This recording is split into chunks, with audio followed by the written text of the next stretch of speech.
Lovely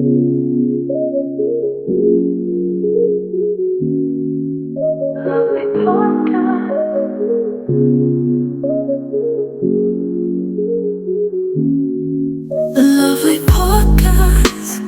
Are we both open on my podcast? Lovely podcast. Are we both open on my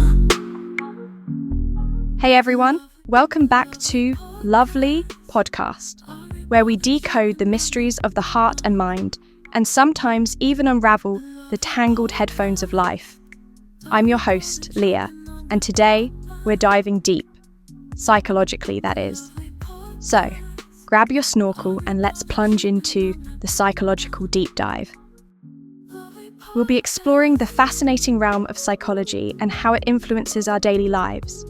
From the mysterious quirks that make us uniquely human to the complex dance of emotions and relationships, we're covering it all. So, whether you're a psychology newbie or a seasoned enthusiast, there's something here for everyone. And hey, while you're listening, why not subscribe and drop a comment? I'd love to hear your thoughts and quirky anecdotes.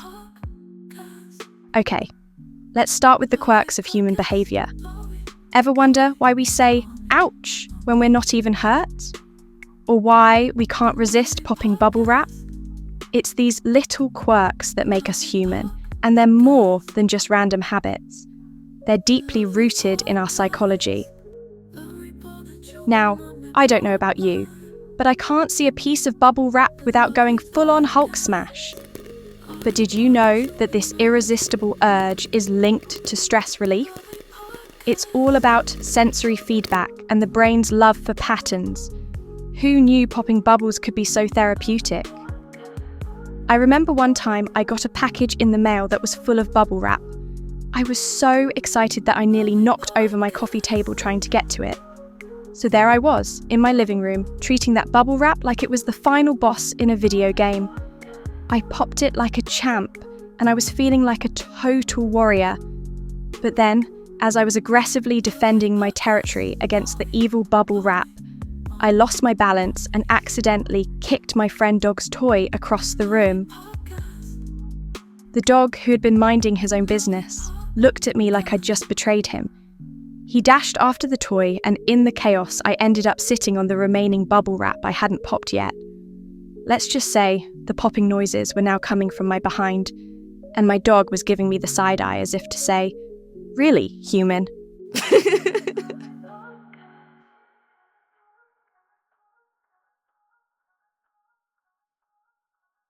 So, there I was, sitting on the floor, bubble wrap popping under me, while the dog stared in utter confusion. It was a classic moment of pure chaos, and I couldn't help but laugh at how such a simple thing could turn my living room into a mini wrestling match.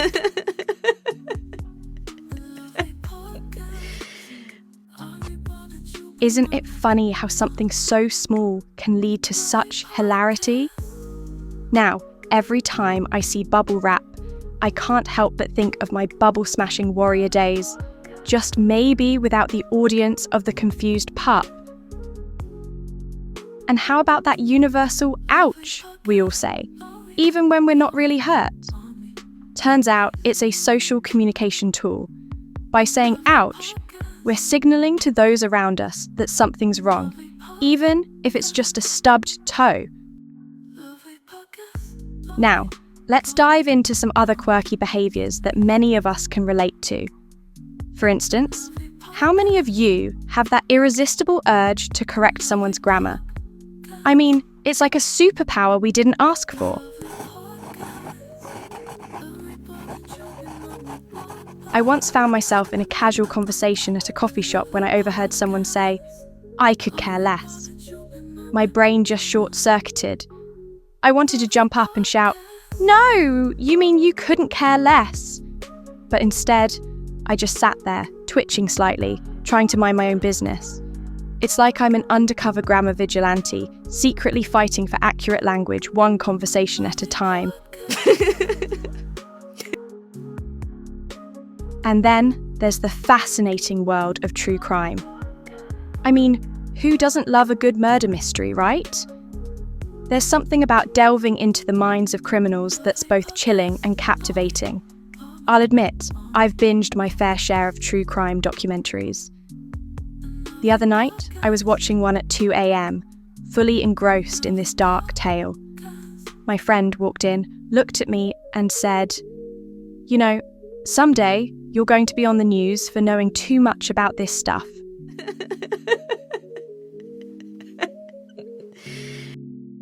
And I just laughed it off, but deep down I thought, what if? I mean, it's like every time I watch a true crime show, I feel like I'm gaining valuable skills for surviving in the wild world of dating. "Oh, you're a nice guy. Let me check your background." Seriously though, our fascination with true crime is really rooted in our desire to understand the darker sides of humanity, and perhaps to seek out the lessons hidden in those twisted tales. It's like a psychological puzzle we're trying to solve, and there's something thrilling about piecing it all together. So, what about you? Do you have a quirky habit like correcting grammar in conversations? Or are you a true crime aficionado like me? I'd love to hear your stories. Comment below if you're a bubble wrap popper, or if you have a quirky habit of your own you'd like to share. Maybe you're a grammar fanatic or a true crime enthusiast. Let's hear it. Next up, let's talk emotions.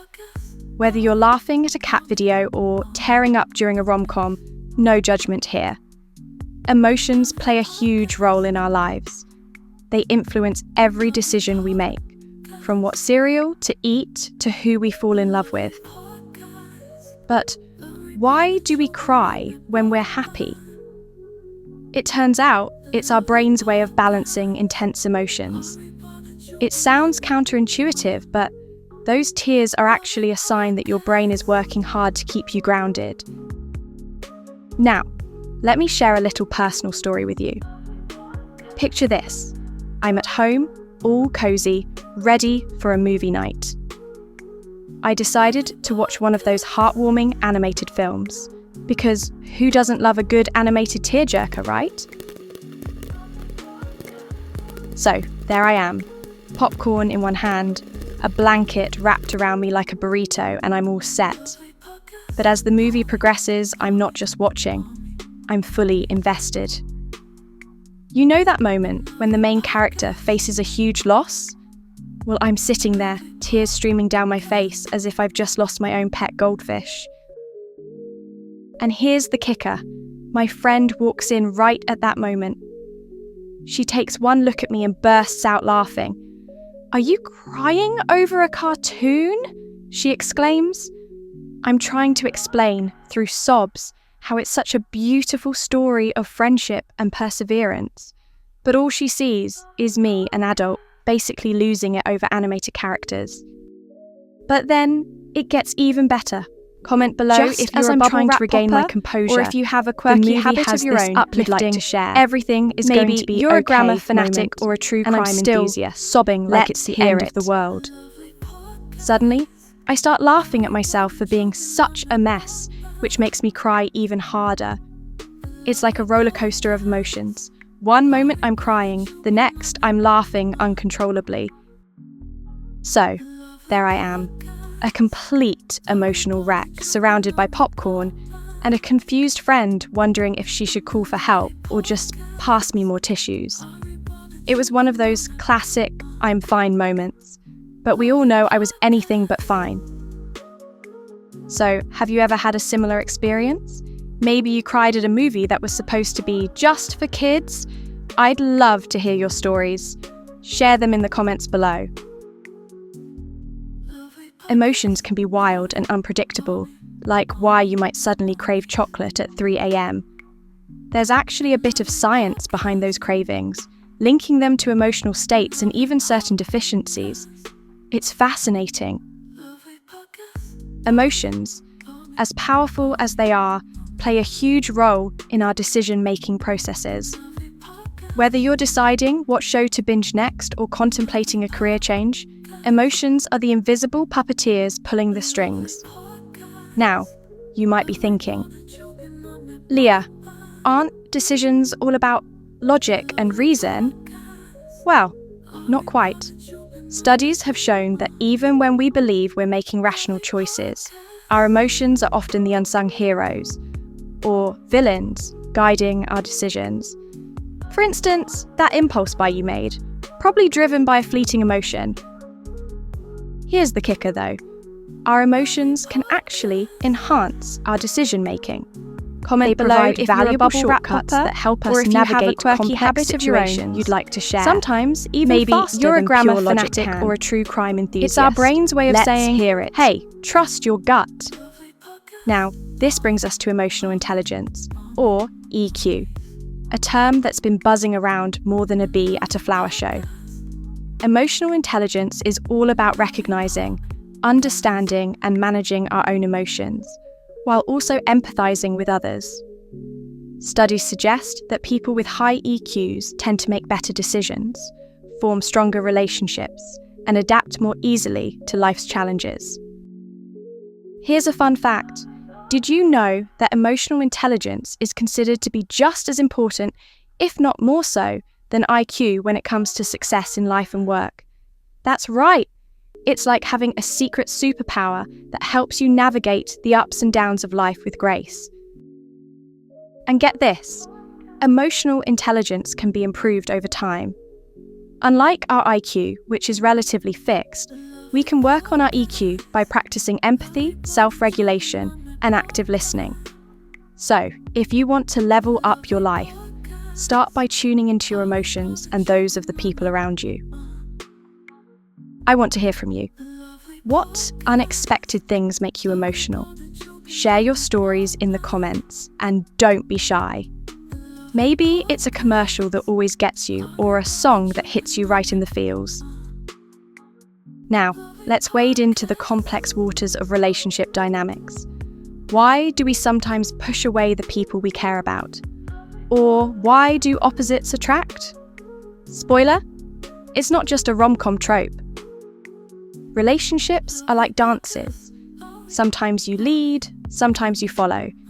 And the psychology behind them is all about comment below if you're a bubble wrap early experiences, or if you have a quirky habit of your own. Understanding your style can be a game changer. Maybe you're a grammar fanatic or a true crime enthusiast. Now, let's hear it. Let's wade into the complex waters of relationship dynamics by exploring the fascinating world of attachment styles.